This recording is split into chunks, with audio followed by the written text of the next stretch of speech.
Hello, friends! If you're fascinated by unsolved mysteries and enigmatic inventions of the past, you've come to the right place.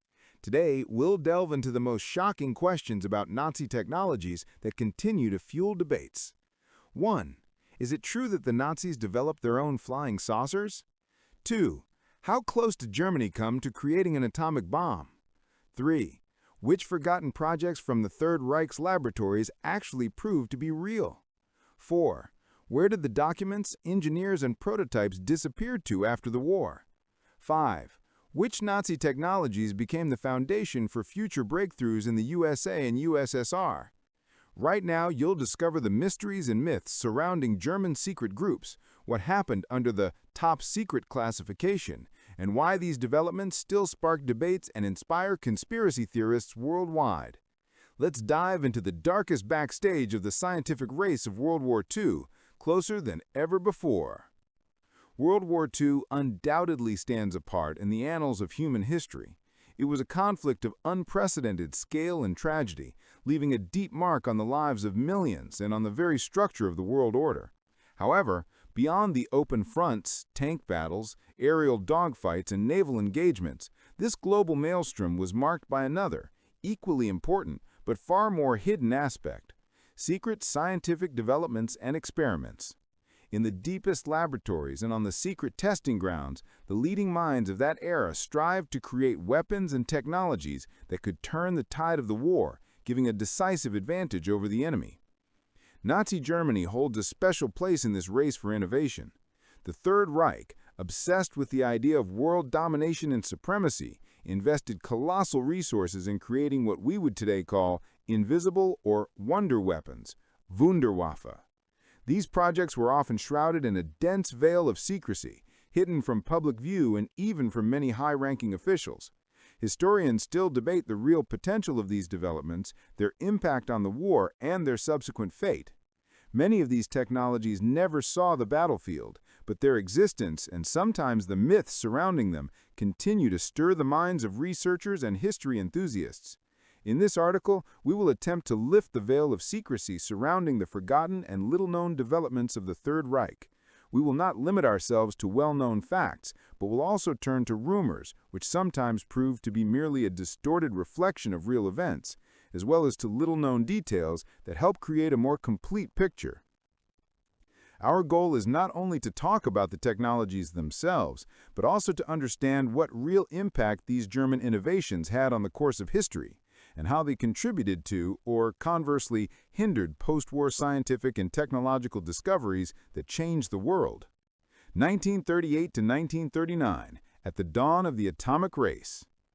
At the dawn of World War II, even before the world plunged into the abyss of global conflict, scientific discoveries occurred in Germany that would forever change humanity's understanding of war and energy sources.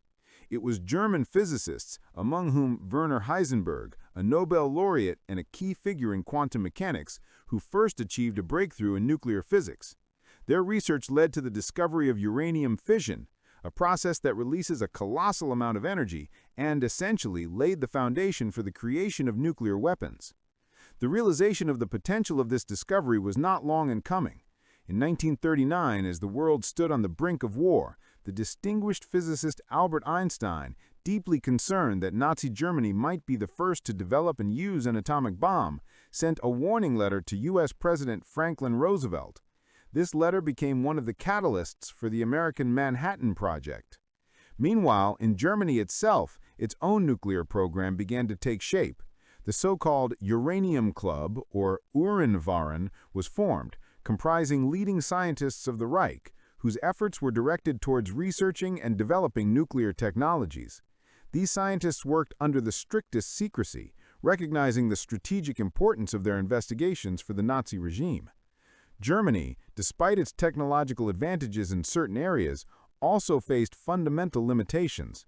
One of the key factors necessary for the development of the nuclear program was heavy water, deuterium oxide. This component played a critical role in nuclear reactors as a neutron moderator, and here the Germans managed to gain a significant advantage. They controlled the world's only heavy water production plant located in Vemork, Norway. This control over a valuable resource gave them strong reason to believe that they could be first in the atomic race. However, despite this early scientific breakthrough and strategic control over heavy water, Nazi scientific progress in atomic weapons was accompanied by significant difficulties. The interpretation of historical events shows that this process was permeated with haste, caused by military needs and a constant lack of resources. Germany, fighting on several fronts, suffered from shortages not only of raw materials, but also of qualified personnel, as well as the necessary equipment for large-scale production. These limitations, coupled with a number of other factors, ultimately prevented the Reich from bringing their atomic program to a logical conclusion and creating a functional nuclear weapon before the end of the war. The beginning of the atomic race became a prime example of the ambitions and early successes of German science, but also a harbinger of the problems that many of their secret projects would face. 1940 to 1942, development of flying saucers and anti-gravity apparatuses. As the conflict escalated and became increasingly global, German scientists and engineers did not limit themselves solely to nuclear research. Alongside the Uranium Club, other even more unusual and sometimes seeming fantastic projects were developing. Between 1940 and 1942, while the whole world followed the course of large-scale military campaigns, ideas were conceived and developments were underway in the laboratories of the Third Reich that today evoke both surprise and many questions. Projects of flying saucers and, as claimed, even anti-gravity apparatuses. One of the cornerstones for the development of certain areas of scientific research remained the German strategic advantage in controlling heavy water. During this period, despite active Allied sabotage, the world's only heavy water production plant continued to operate in Norway. Although this resource was critically important for the atomic program, the very fact of its existence and control symbolized the Reich's scientific and engineering potential, capable of maintaining the production of unique materials even in wartime conditions. It was during this time, far from the main front, but at the heart of German scientific thought, that tests of unconventional aircraft began. The main centers for these developments were located in Prague and Breslau, modern Wrocław. Here, under the cloak of secrecy, but not always unnoticed by those around them, engineers and designers worked on prototypes that, in post-war mythology, are strongly associated with flying discs or flying saucers.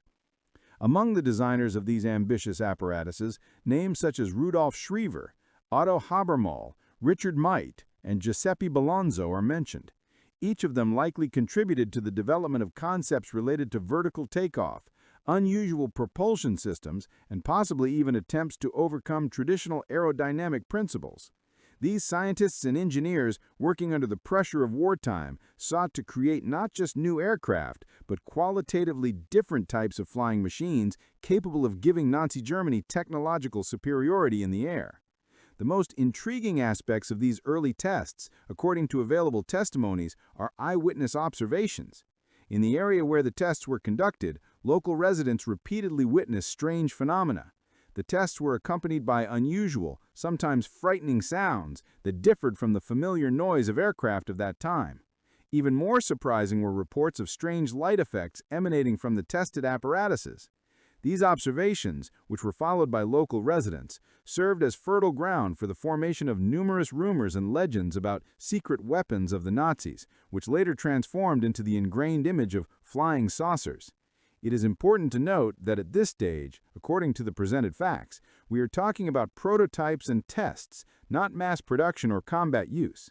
Nevertheless, the very fact of these developments and the associated observations highlights the scope of German engineering ambitions.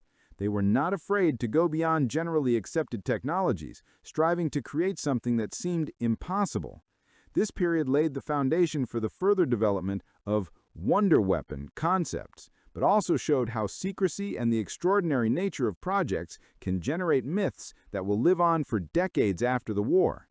These flying discs, if testimonies are to be believed, were not just scientific experiments, but a symbol of a desperate race for technological superiority in the face of impending catastrophe.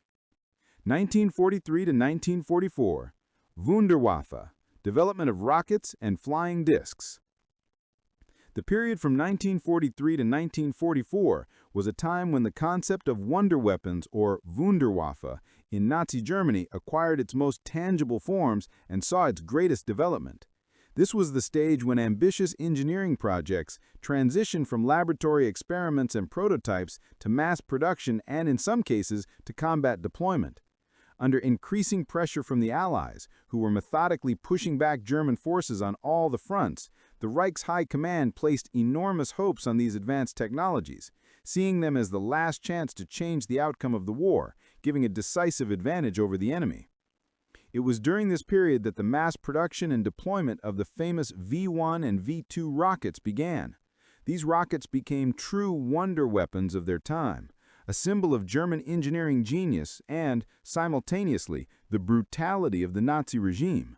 The V-1 rocket, or V-1, Vergeltungswaffe 1, Retaliation Weapon 1, was essentially a cruise missile that, after launch, flew along a set course carrying a destructive payload. However, even more impressive was the V-2 rocket, or V-2, Vergeltungswaffe 2. This was the world's first long-range ballistic missile, capable of reaching the stratosphere and striking targets at enormous distances.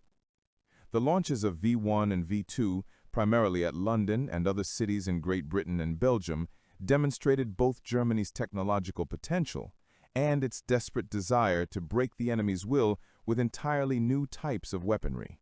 In parallel with the development of rocket weapons, work on more exotic aircraft also continued.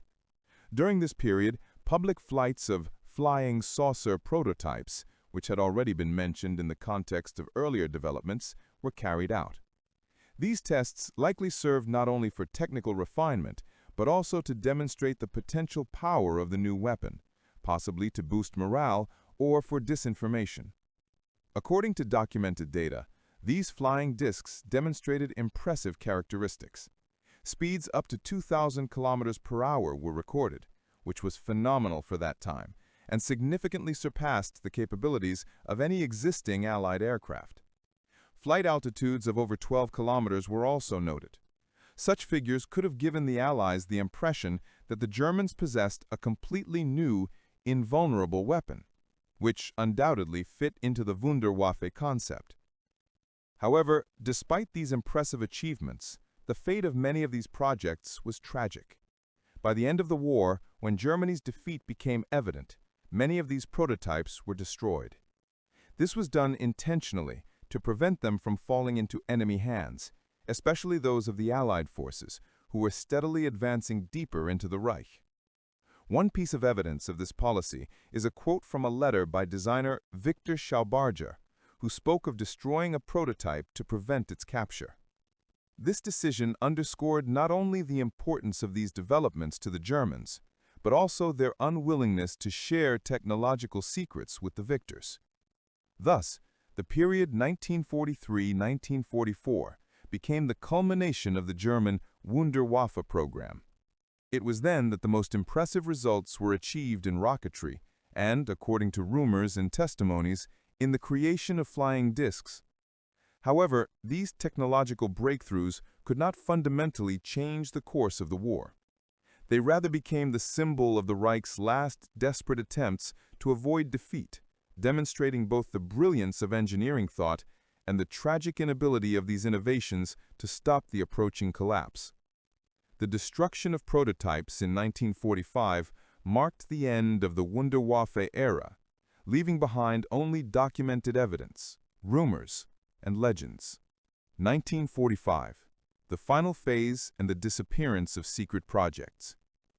1945 was the last and most dramatic stage of World War II in Europe.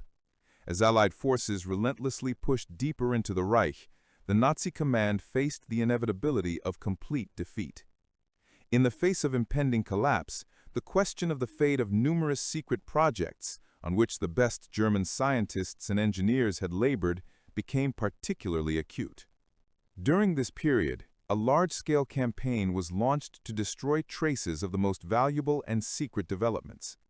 German engineers and military personnel, acting under orders from above, destroyed many prototypes of unique weapons and associated documentation. The goal was clear: to prevent the enemy, the USSR, USA, Great Britain, from gaining access to advanced technologies that could alter the balance of power in the post-war world or be used against Germany itself in the future. These actions were carried out amidst chaos and rapidly changing circumstances, which sometimes made the destruction process incomplete, at other times impossible. Against the backdrop of these events, myths began to form and multiply, and they persist to this day. One of the most famous and enduring myths is the myth of secret Nazi bases in Antarctica, where the most valuable technologies and scientists were allegedly transferred. Rumors also widely spread about the relocation of knowledge and some personnel to South America and remote, inaccessible areas of the Alps. These myths were likely fueled by both the actual evacuation of individuals and documents and by the post-war desire to explain the astonishing achievements of German science that were not fully realized on the battlefield. However, despite all these mystifications and legends, most military experts agree that none of the most super technologies about which rumors circulated or which were developed in secret laboratories were ever used in combat. The real breakthrough that had a tangible impact on the course of the war and on the post-war development of military technology lay in completely different developments. First and foremost, these were the V-1 and V-2 rockets, the world's first cruise and ballistic missiles, respectively. They demonstrated incredible engineering potential and foreshadowed the era of rocket weaponry. The second key breakthrough was the Enigma cipher machine, a highly effective device for encoding messages, the cracking of which became one of the greatest intellectual victories of the Allies in the war. These technologies, the V-1, V-2, and Enigma, were real, widely used, and had a proven impact on the war. Other more fantastic projects, like flying discs or death rays, either remained in the prototype stage or did not have the same scale and impact as the rockets and cipher machines. Secret bases and psychological experiments. Beyond the development of futuristic weapons, Nazi Germany actively engaged in creating secret bases and conducting covert operations that extended beyond conventional military actions. These efforts not only included intelligence gathering, but also dark psychological experiments, leaving behind a heavy legacy. The existence of such hidden facilities in remote regions, like the Arctic, long remained a subject of rumors and speculation, but some facts were later confirmed. One of the most well-known examples of such a secret base was the Schatzgraber base in the Arctic. This meteorological station, established in 1943 on Alexandra Land in the Franz Josef Land archipelago, officially served to collect meteorological data vital for planning military operations and convoy movements. However, its location and equipment allowed it to perform other functions as well. Facts indicate that Schatzgraber was used for radio direct finding and monitoring Allied forces operating in Arctic waters. With its help, the Germans could track the movements of ships, submarines, and aircraft, gathering valuable intelligence in one of the world's most inaccessible regions. The staff consisted of a small number of meteorologists and radio operators who, under the harsh Arctic climate, maintained the station's autonomous operation. In addition to intelligence operations, a dark page in the history of Nazi secret projects involves rumors of brutal psychological experiments. These rumors are closely linked to the horrifying medical experiments conducted in several Nazi concentration camps. While direct evidence of separate psychological bases in remote regions has not been found, the scale and inhumanity of the medical experiments, documented in concentration camps such as Auschwitz, Buchenwald, and Dachau, suggest that the Nazi regime was willing to resort to any methods to achieve its goals, including manipulation of the human psyche. These experiments, often conducted without any ethical oversight, included studying pain thresholds, the effects of extreme conditions, testing psychotropic substances, and attempts at mind control. The presumed goal of such research was to develop new interrogation methods, increase soldiers' resistance to stress, or even create ways to influence the population of enemy countries. However, these scientific endeavors were inextricably linked to an ideology of racial supremacy and inhumane treatment of victims, which left a grim legacy of Nazi science. Creation and use of supertanks and unusual weapons. Nazi Germany, striving for absolute military superiority, did not limit itself to developing only advanced aircraft and missiles. Special attention was paid to creating powerful armored vehicles and artillery systems that were intended to crush any enemy on the battlefield. This led to the birth of supertank projects and other unusual types of weapons, many of which, however, never reached mass production. One of the most ambitious projects in the field of armored vehicles was the Maus, Panzer VIII Maus tank. Designed with the goal of creating an impenetrable and maximally armed combat vehicle, the Maus was truly gigantic. Its weight exceeded 180 tons, and its armor thickness reached 240 millimeters at the front.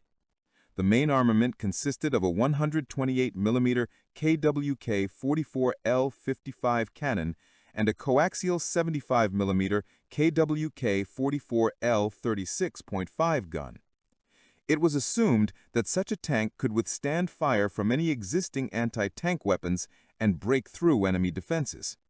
However, its colossal size and weight created insurmountable problems with logistics, transportation, and bridge crossing. Only 2 prototypes were built, one of which was partially completed, but neither participated in real combat operations. The Maus remained a symbol of technological overkill and the Third Reich's inability to rationally use its resources. In addition to the Maus, Nazi engineers worked on creating other colossal projects, including super-heavy artillery installations. Among them, the Tausendfüßler project, a sequential multi-barreled cannon, stood out. The idea was to create a weapon capable of continuous or very rapid fire by using multiple barrels arranged linearly or in a circle with automatic shell feeding. Although specific information about the construction of Tausendfüßler prototypes is not widely available, the very fact of working on such concepts highlights the German command's desire to create unique, overwhelming fire systems. These developments demonstrated the Reich's readiness to experiment with the most radical ideas in artillery, trying to find a way to overcome enemy firepower superiority. However, despite the scale and technological boldness of these projects, most of the so-called wonder weapons, Wunderwaffen, never reached mass production. Supertanks, giant cannons, and other experimental systems proved to be too expensive, complex to manufacture and maintain, and impractical in the conditions of real war. A shortage of resources, constant Allied bombings, and the general deterioration of the situation on the fronts prevented these projects from being brought to a logical conclusion.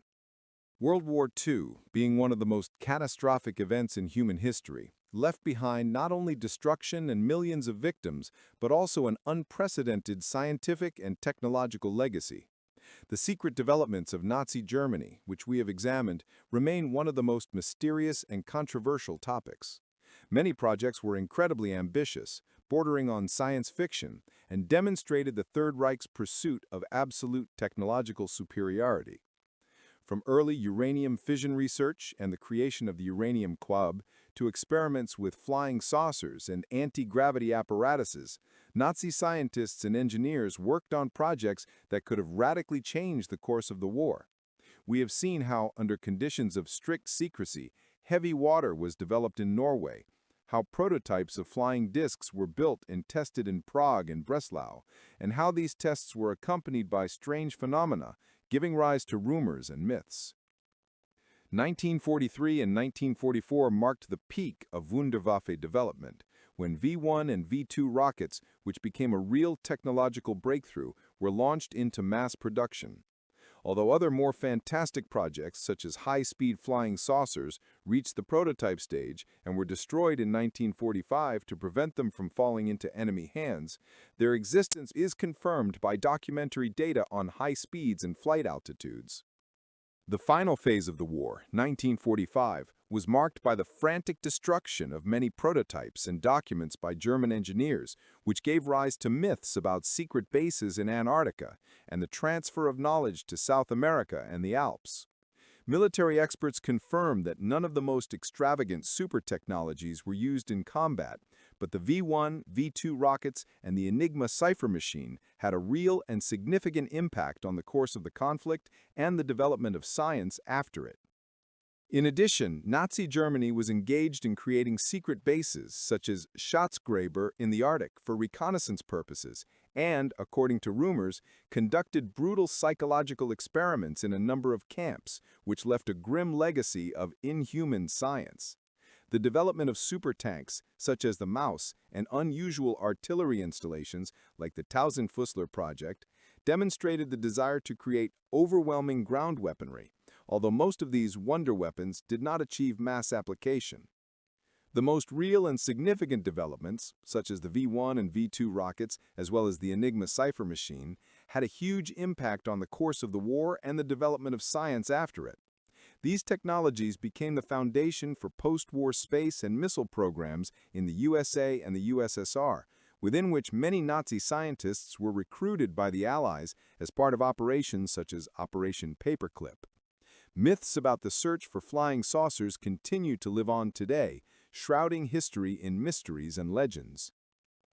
The history of Nazi secret projects is a warning about how science, devoid of ethical limitations, can turn into a dangerous and unpredictable weapon. The pursuit of technological superiority at any cost led to the creation of both brilliant and monstrous projects.